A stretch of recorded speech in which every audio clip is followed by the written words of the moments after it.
It's me, it's TRG, the Ramblin Gambler, and this is my Casino Kombat podcast. Well, I made it to episode 10. Let's get this started.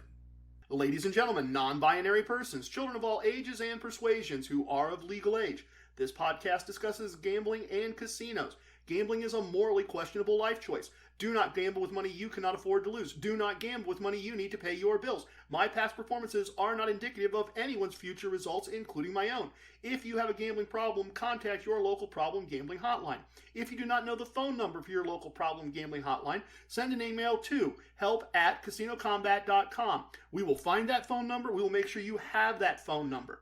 Everything I'm going to share with you in this podcast is based in fact. Names and dates have been altered to protect the innocent and the guilty. Minor items unrelated to outcomes may be omitted in the interest of brevity and clarity. Practice may not make perfect, but that is getting easier. I have a pretty standard episode for you today. We're going to dive into finding the correct Blackjack strategy chart, easy for me to say, in the core concepts segment. The casino wisdom for this episode discusses a rookie mistake from a couple of points of view. We are off to our favorite casino again this weekend, and Mrs. TRG had to remind me to use my own lessons to get it set up. The VIP lounge today is a story about me failing and contains a lesson. So if you normally skip the stories, you might want to give me a few extra minutes for this episode. Let's do the core concepts.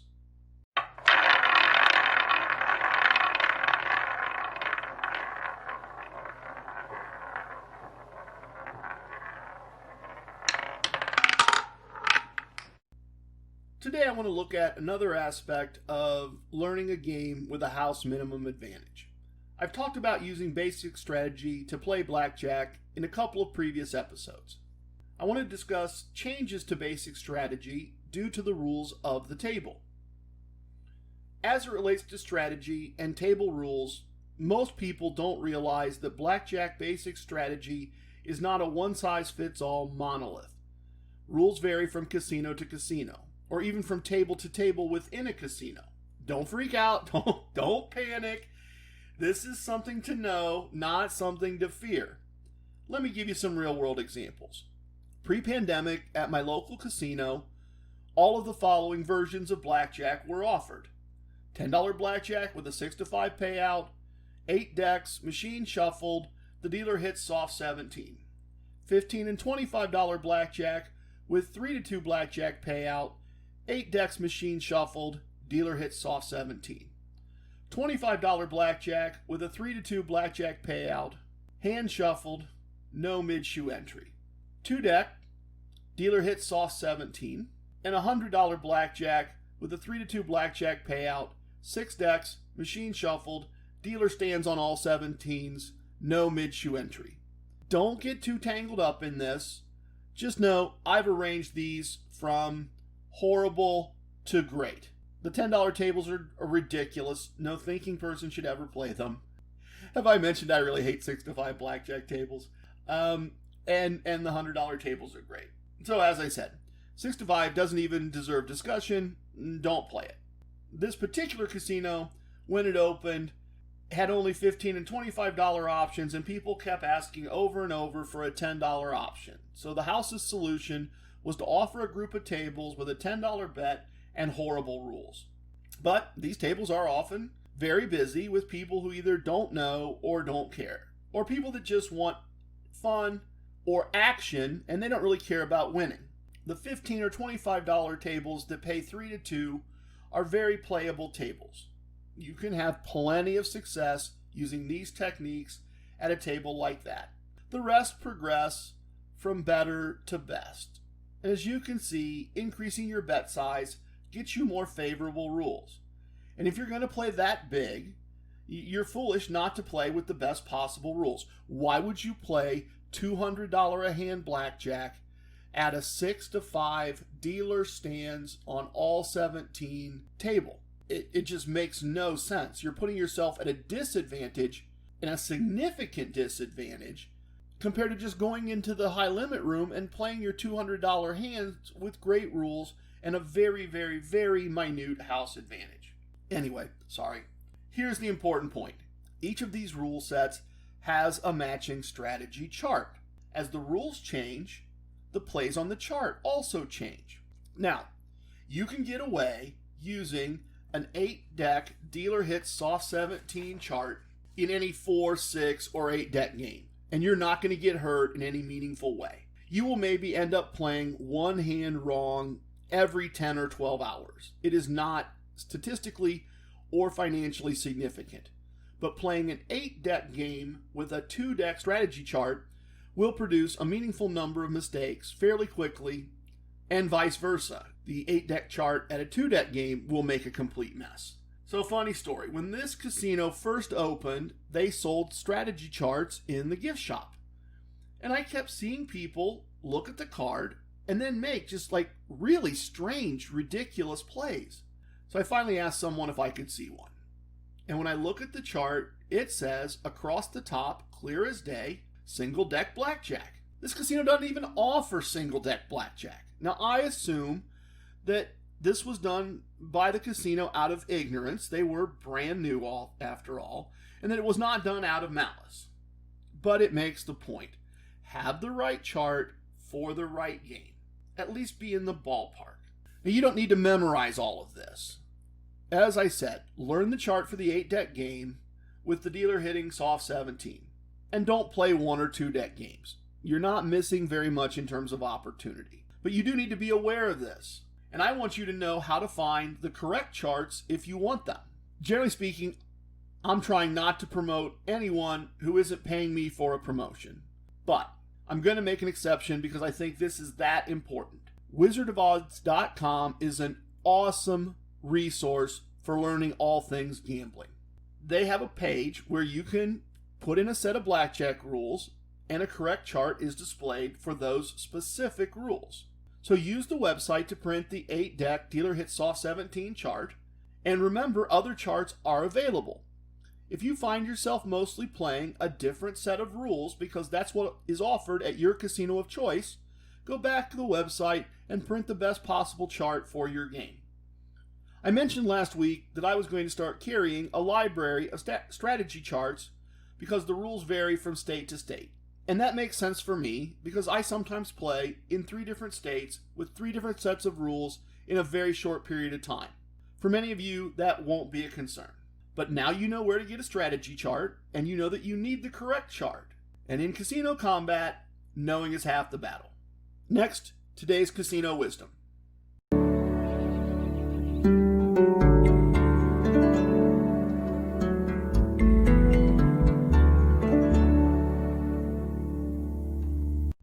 Today we're going to discuss casino wisdom number 14. Don't tip away your win. If you didn't know, casino dealers rely on tips from players. Like waitresses in a restaurant, they receive a very small hourly wage and earn the rest of their money in tips. Usually, the tips are split across the shift or across the entire team, so that if a dealer gets assigned to a table that is empty for most of the day, it isn't a paycheck killer for them. Other dealers are collecting tips, and they'll get their share. As a player, when you tip a dealer, you're basically tipping all the dealers. So you need to tip. You just need to tip in a smart way. So a quick side story. Since tipping any dealer is tipping all dealers, sometimes if I have a big win, I'll get $5 chips as I'm leaving the table, and I'll give my dealer one last $5 tip and say thank you. And then as I walk toward the cage, I'll just stop at random tables and tip $5 and say thank you. It's always well received, although sometimes it surprises other players at that particular table. One time as I'm walking away, a player asked the dealer, "Why is he tipping you? He didn't even play." Her response was classic. She just looked at him and said, "I'm just that good." Anyway, look, tipping can be done in several ways. You can put a chip on the table near the dealer and say thank you, or that's for you. You can place a bet near your bet, usually kind of on the line around the betting circle, and that's known to be a bet for the dealer. If you win the hand, they will pay the bet that you made for them, and they'll pay you your money, and then they'll collect their money and drop it in a bin. You can also tip as you're leaving the table. Generally speaking, pick what you like, mix or match, doesn't matter. I've certainly been at tables where over the course of a couple hours, I've done all 3 in one session. Dealers always appreciate tips, but they don't get particularly upset if someone losing quickly doesn't tip. So your tips need to match the level of success. Let me say that again. Your tips need to match your level of success. And likewise, while most dealers won't show it, from conversations I've had, they do get annoyed when a player has a great run and doesn't tip anything. In fact, the dealer was just telling me the other day, after a customer left, that when I kind of just sat down, that he came in with $500, played like a fool, needed her help with everything, left with $3,000, and didn't tip anything. Don't do that. I mean, really just don't do that, right? Look, a tip of no less than $25 was warranted here, and maybe as much as $100. If you're leaving the table in that situation and you haven't tipped anything, stop for a minute and tip something. Say thank you. They just put $2,500 of extra money in your pocket. So, match your tips to your success, but also match your tips to your wager size. If you are playing $15 as your base bet, a $2.50 or $5 tip once or twice a shoe is more than appropriate. You're being generous. I mean, unless you're just winning. And even if you are, still be careful not to tip away your win. I've seen people tip away their wins in a couple different ways. The first is someone starts a shoe super hot, winning hand after hand, and they tip every time they win.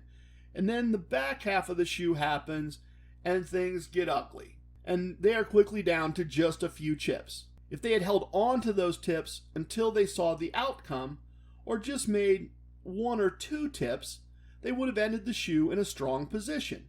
The other thing I see is people who are playing a very modest wager amount, but tipping $5 on every hand. Now look, it's not unusual for you to play 50 hands in an hour. So that's $250 an hour in tips.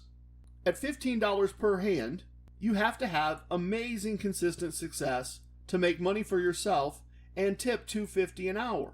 If you do this, you are tipping away your win. Frankly, tipping $250 an hour makes winning at a $50 table a challenge. The final way I see this happen deserves its own story. Earlier this year, I was playing with a great young man, very personable. And he is playing and winning. He won during an entire shoe. Maybe he lost 10 hands or less, and he's happy, and he's tipping, and we get to the end of the shoe, and he counts his stacks, and he is ahead maybe $40. And he looks at me for a minute, and he says, "You seem to understand this. Why am I only up $40? And I said, when you made the $15 bet and got a blackjack, you tipped $250 of your win, then you put a $5 bet out for the dealer, you and the dealer lost that bet, then you put another $5 bet out on the next hand because you felt bad that she didn't get paid on the first tip. You tipped $12.50 of a $22.50 win, and you lost $15 on your hand after the blackjack. You did things like that over the course of the whole shoe. You tipped away your win." That's where this wisdom was written. Happy news.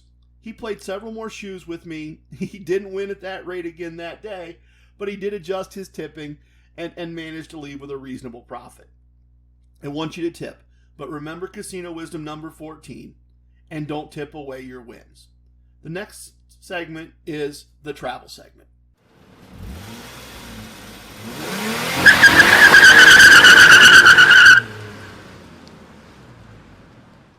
School's starting soon, and that's going to make longer trips difficult for Mrs. TRG. So we wanted to get to that Caesars property that we really like one more time. We think enough time has passed since our failed visit that things probably should be back to normal. So when I checked the website early in the week, we had a comp available for Thursday, but they were sold out for Friday. And so I start looking to add a second hotel casino on the way home or in the area or something to make a 2-day trip. And I'm spinning my wheels mentally and explaining to Mrs. TRG why it just doesn't look like things are gonna work. And as I'm going through all this, she says, "Can't you just call a host and see if they can do something? Isn't that what you teach?" Look, it is. I used that approach with Bubba a few weeks earlier. And for whatever reason, I just wasn't on my A game that day, or I wasn't fully focused and doing other things. The result of that call is informative. So I reach a host. I don't admit that I know they're sold out for Friday, and I say, we'd like to come down Thursday night and Friday night. Can you help us with a reservation? So he looks things up and says, Thursday's no problem. We're happy to have you. I'll get that all set up, but I'm sorry, we're sold out for Friday. And I say, no, okay, I understand. Don't set up that for Thursday. We'd love to come. We love your property, but it's a 5-hour drive for us, and we just don't enjoy doing 5-hour drives on back-to-back days. This is where it gets informative, and where I should have been headed from the beginning. As I said, not on my A game. So, as I say the word we, he asks if the person coming with me has a reward card. And I say, sure, my wife's coming with me. And he asks for her number and looks things up and says, we could squeeze you in on Friday if you would be okay with 2 queens instead of a king. Now, this is that classic casino, yes, I can if you response, and you get those sometimes. And in this case, the if you part is pretty minor. So thanks to Mrs. TRG, I relearned casino wisdom number 77. If you don't ask, you don't get. And what happened here is that my action wasn't enough for a host that didn't know me very well to give up one of the rooms they were holding back for last-minute rewards players. But add in Mrs. TRG's actions, and then they're more than happy to set things up. And while I never explicitly asked, he comped both days and the resort fees. We had a great visit. Everything and everyone was wonderful, but the cards were rough and choppy. We did manage to leave with an extra 2 days' pay and pay our expenses. And now we're going to do a trip to the VIP lounge, and a different VIP lounge at that.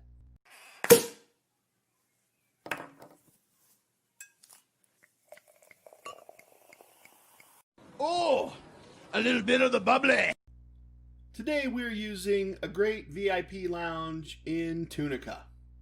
This is a 2-level affair with a bar and a heavy hors d'oeuvre station on the first floor, along with some seating, and then a spiral staircase up to a large loft, which is decorated with signed guitars. The bar inventory here is amazing. The bottom shelf would have been the 3rd shelf in most of the bars I've been in. You could have done a vodka, bourbon, or scotch tasting here and had just a ton of high-end choices to compare. In fact, if I recall, myself and a new friend did exactly that with the bourbons the second night of our stay. Regrettably, since we are not using the standard Casino Kombat VIP lounge today, we have no locally crafted sodas or artisanal pop. But we do have water and a variety of grocery store soft drinks. Find something you like and let's share a story. You may remember I've remarked that good stories don't start with, so we had a salad and went home early. And there are some negative stories like that where they go, I went in, I lost, and I left. And I see no point in telling those. No one's interested, no one's informed. But I do find value in stories where negative things happened if they show a lesson. Now, there's no lesson to be learned in, I went, I lost, I left. Actually, you were smart. You know all the lessons. So allow me to share a neat experience that taught me a lesson and at the same time ended up with something of better value in terms of a memory. Hopefully you're informed by it too. So I'm young and my employer is sending me to California for work. They give me money to buy a plane ticket and told me where to stay on Sunday night and where to report for work on Monday. So I, of course, booked a Friday flight to Las Vegas and a hotel room and a rental car, along with a flight to California on Sunday night. I maybe spent $50 of my own money. I mean, corporate America in the 90s was great. Anyway, I stay off strip to save money because I have a rental car, and because I have relatively meager means, I head to downtown Las Vegas because they'll have lower table limits. So I play some blackjack at a $10 table, maybe at the Four Queens or the Plaza. I don't really remember. It's not really part of the story. But I win $600. And mentally, I'm just, yeah, wow, great, let's go. And in my experience, Vegas has a way of humbling you if you're not careful. And I was still very much a rookie. So I leave that casino and I decided to take $200 out of that $600, stuff the rest deep in my pocket, and I go across the street to the Horseshoe. This was about double my normal buy-in. So of course, I decided to play big, and probably was betting over my bankroll right from the beginning. See, I was a winner, folks, and I was going to leave town a winner because it was all in my pocket, and I didn't really care about that $200, but I was going to leave a $400 winner.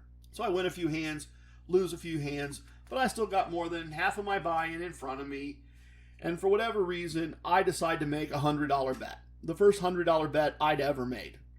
I ended up playing the hand absolutely correctly, which in this case meant 3 splits and 2 doubles, a total of $500 on the table. And at this point, not much of a win is left in my pocket.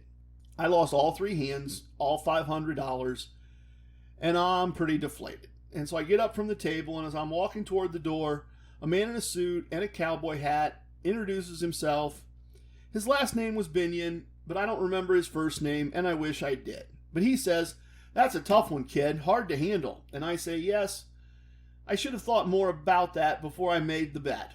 He hands me his card and says, "Go back to the coffee shop, give this to them, get yourself a steak, it's on me." It was both a perceptive and kind thing for him to do. After that, as long as the Binions owned the Horseshoe, if I was in town, I stopped by for a shoe or two. I learned a real lesson about money and emotional management that day. I have spoken. Everything you heard here is true from a certain point of view. It's time for leaving, and I hope you understand I was born a ramblin' man. If you have questions, send them to questions@casinocombat.com. If you have techniques to share, send them to whatIdo@casinocombat.com. Don't forget, we spell combat with a K. Love it, hate it, it doesn't matter. Please share with your friends and family. Goodbye, everyone.